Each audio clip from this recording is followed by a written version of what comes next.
Welcome to today's episode of the Working Wisdom podcast series, brought to you by the C.T. Bauer College of Business at the University of Houston. We're having a conversation about work-life balance, how to navigate and overcome challenges within your career, and how to make business more accommodating to a diverse workforce. Hi everyone, and welcome to Working Wisdom. My name is Denise Enamorado, and I'll be your host for today's podcast. We have a very special guest here today, a Wolff Center for Entrepreneurship alum, owner of Volgin LLC, and my mentor, Sasha Volguina. Thank you for joining us. Thank you for having me. So, where did you grow up? So I grew up in Houston. I'm originally from Moscow, from Russia, but we moved here, my whole family moved here back in '92 as an invitation to come do research here. So I've been in the Houston space ever since. It's aligned with my goals currently, so it's very nice that it all came together like that. Awesome. Tell us more about your business. So we are what we like to call ourselves as Volgin Nature Tech. So essentially what we strive to do is put correct biological values back into modern living. And so the way we do that currently now is through bioactive foods. So those are foods that contain things that our bodies need but don't really get enough of in modern diets. So that includes naturally occurring probiotics, their respective prebiotics, active enzymes, bioavailable nutrients and vitamins that your body can absorb, things that are very hard to find in industrialized diets, for example, that you can find in the store. So we make foods that replenish the gut microbiome, that help nourish it, that help diversify it, and that also feed the body with things that it's been painfully missing in the westernized or Americanized diet. So why does the Americanized diet exclude those kinds of things that we need? Great question. So a lot of times in order to store and ship product and make it shelf stable, it has to be sterilized or packaged or in some way inhibited so that the biologically active processes in the food don't destroy it by the time that it comes to the customer. So if you think about it, if you have some saltine crackers on your shelf, they could probably be there for about 2 years and nothing will happen to them. You can still eat them after a while. So even though that's very nice for commerce and globalization, it's not so great for our bodies because our bodies haven't evolved to be able to eat and process such highly foods that have been essentially so preserved that it takes much more force and much more energy and resources for our bodies to break that down. It also negatively affects the human microbiome or the collection of microorganisms in the gut intestinal tract.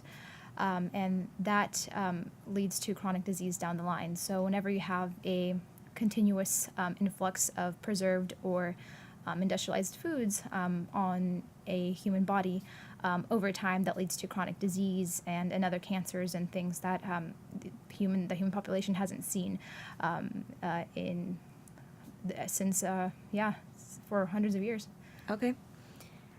What sparked your interest in that area? Also, great question. So I come from a family of scientists. I'm the only non-scientist in the family. My mom and my dad are both MD, PhDs, and have studied cancers and research, and they've basically been in every single discipline you could think of. And so I decided to go into business. And instead of, I first was kind of in a project management role, which is interesting to me, but I ultimately came back to the sciences where my family is. So my dad actually worked at MD Anderson for a while as a cancer researcher, and he was kind of finishing up his career and taking things slowly and eventually left. And that was at the same time that I was considering perhaps changing my career as a project manager. So we decided to, instead of going and working for someone else, to join forces and work together. At the same time, my brother had graduated with his molecular genetics degree, and this kind of all melded into a pretty obvious answer for us, which was, how do we help people now? And the most glaring issue that we saw in the most prevalent case of health and disease that we could currently address was the ailing human microbiome in industrialized countries. That's something that we could address now. It's something that we've been addressing our own microbiomes for a while. We've been fermenting and creating foods that are highly bioactive our whole lives. So we thought, why not share that with people who need it, which is almost everyone. Yeah. So Sasha, you talked about transitioning from project management to Volgin. Tell us about that experience. So I really actually enjoyed the project management experience. It gave me a lot of insight into how to handle teams of people getting things done on tight deadlines and tight budgets and high standards. Put all that together, it makes for a very fast learning experience. So that was really nice, but I felt like I wasn't using all of my talents and wasn't really developing, I guess, all of my opportunities that it could be. So I took a step back and tried to understand what aligned with my long-term goals the most.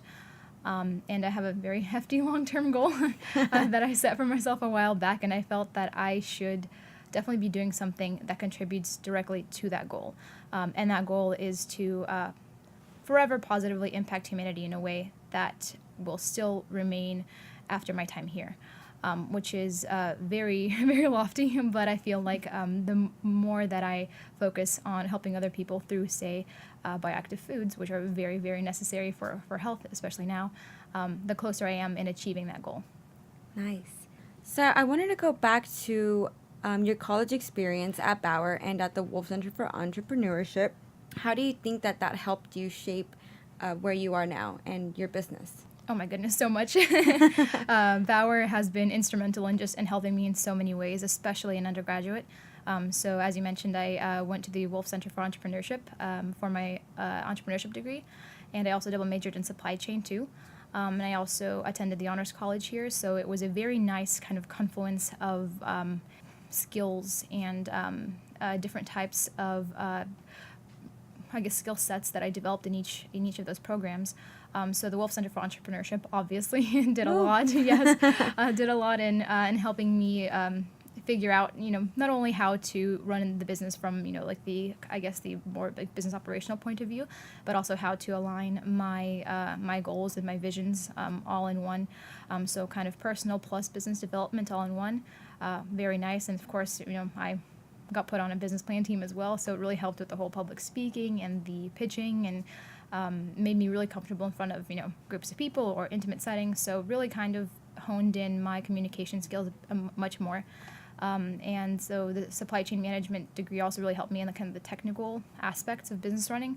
And honors college was definitely not great for my GPA, but it was great for writing. So now I feel very comfortable in writing. We're writing articles, we're writing grants, we're also writing, of course, emails, reaching out to people for help and for mentorship and guidance. And it definitely helps whenever you can string your words together in a convincing way. And what experience at Bauer do you think shaped where you are now? What experience shaped it the most? I think it would be my relationship with Dave Cook. He's just an absolutely golden person.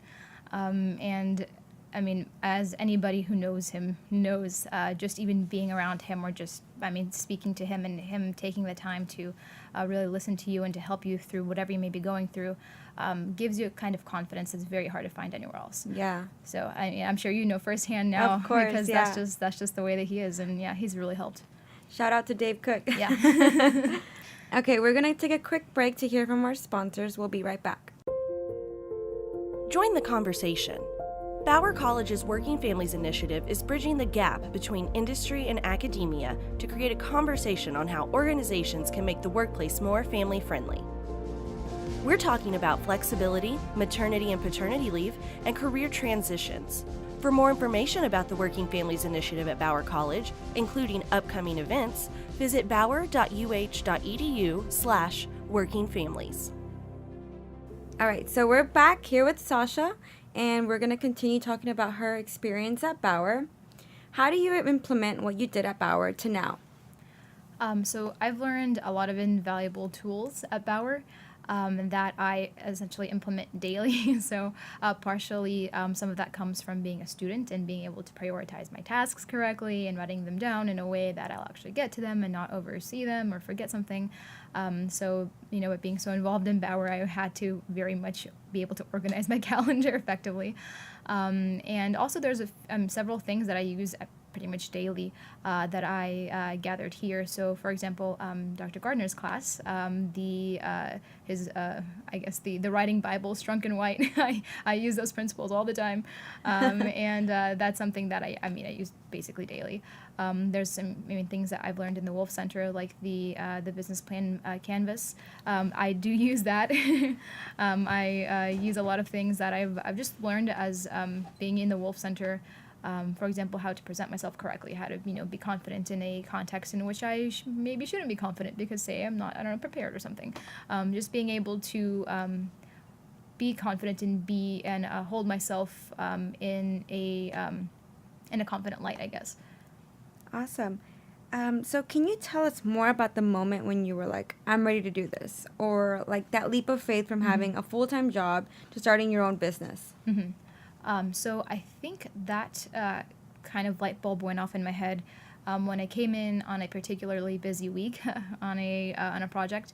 And I just remember writing emails and sending things off and scheduling meetings, being on phone calls, and thinking that I could be doing these things in a completely different context. I could still be working, I could still be putting in however many hours I was doing, but it could be towards a different goal that's more aligned with what I want to do long term. And so once I realized that this is something that if I don't do now, I may never do, because it's very easy to get complacent in a cushy job where you have a steady income and nothing is ambiguous. I thought, it has to be now or maybe never. And I definitely did not want to be in the position where it would be never. I was also very lucky to be in a place where I had saved up some money.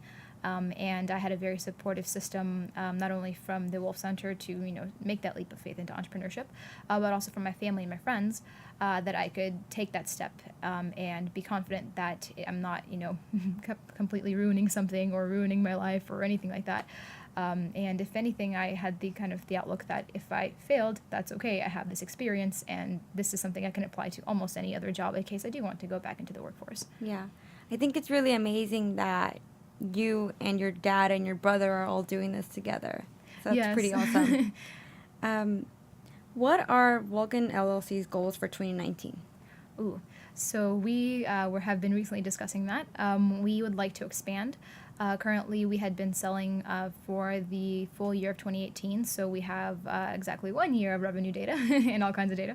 And we are looking to not only expand production, but also distribution. So currently, we're only in the Houston space, but we've had a lot of interest in expanding to other cities and even other states currently. So we've had stores interested in stocking us. We've had customers who are very, very interested in getting our product shipped to them.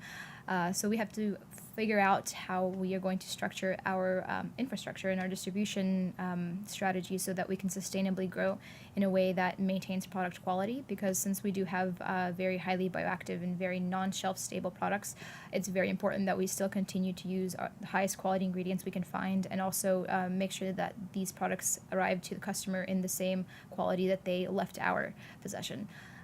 So that definitely expansion, maybe funding in the distant future, maybe even a couple of business plan competitions. We'll see. Hey, that's cool. How do you merge your business with helping others? So that is very, very important to me, helping others and giving back.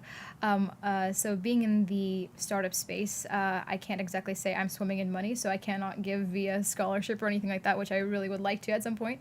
But I can give with my time, which is what I do. So I was, for example, I was on the Bauer Young Alumni Board, and we actually, in the Bauer Young Alumni Board, we created a mentorship program there. And so I believe I was able to stay for about a semester there, and we created the mentorship program. We had about 14 or 17 students, and it was fantastic and fun, and it was a lot of work, but it really worked. But then I definitely took a step back from the Bauer Alumni Board because I became a mentor for the Wolff Center for Entrepreneurship, which I had been so honored to even be called to be a mentor for them. And then, this, it kind of ties into business as well, but it's definitely something that I do for kind of my personal, myself. Yeah. I also speak at high schools and middle schools and attend or present on panels. So anytime that I could give back in a way that is valuable, so say business experience or just, I don't know, even personal help, I'm always trying to work that into my schedule as much as I can. Well, thank you for being a mentor. Of Well, my course. mentor, of course. Why do you like to address health needs for others?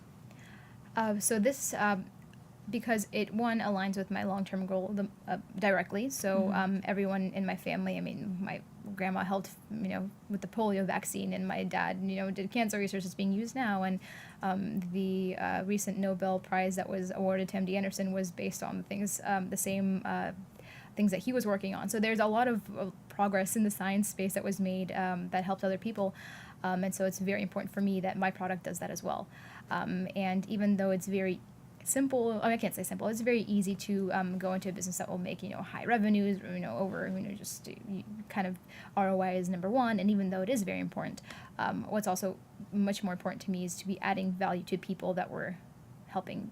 Our customers are the people that are the drivers of us creating products. So that is definitely very, very important. That's number one. For my last question, what advice would you give for any aspiring entrepreneurs? I would say the hardest thing to do for most people is to step out of their comfort zone and to do things that they're afraid of. It definitely was for me for a long time. But I realized that if I don't do it, no one will do it for me. And a lot of times, you can be very successful and happy in staying in your comfort zone. There's nothing wrong with that. But if you ever have your sights set on something a little bit bigger than your current box that you've drawn around yourself, then it's absolutely worth making that leap and just trying it. The worst that could happen is you don't succeed, but you have an experience that will be invaluable for the next time that you do try to step out of your own box. Okay, so thank you, Sasha, for being here today and enlightening us about the business world. That does it for today's podcast of Working Wisdom. I am Denise, and thank you for listening. Thank you.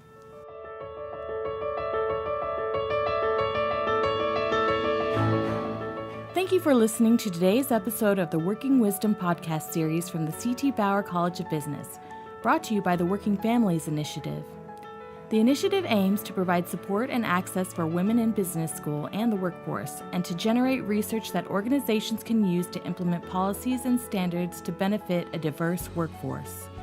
For more information about Bauer College and this podcast series, visit www.bauer.uh.edu/podcast.